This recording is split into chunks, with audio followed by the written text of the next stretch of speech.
రైతు సోదరులందరికీ నమస్కారం. ఇప్పుడు మనం చూస్తున్న ఈ వరి పైరు వచ్చేసి మహీంద్రా వారి సౌభాగ్య గోల్డ్. ఇప్పుడు ఇది మనకు 110 రోజుల పంట దశ కాలంలో ఇది ఇప్పుడు అవుపిస్తుంది.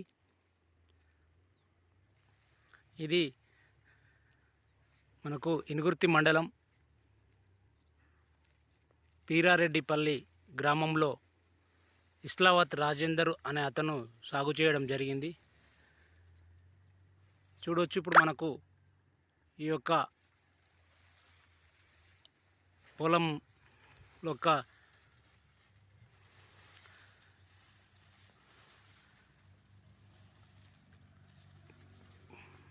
కంకి ఏ విధంగా ఉంది అనేది మనకు చూడవచ్చు. చాలా అద్భుతంగా ఉంది. గింజలు కూడా చాలా చాలా దగ్గరగా అవుపిస్తున్నాయి. ఇది మనకు 40 బస్తాల దిగుబడి వచ్చే అవకాశం అవుపిస్తుంది. చూడొచ్చు ఫ్రెండ్స్.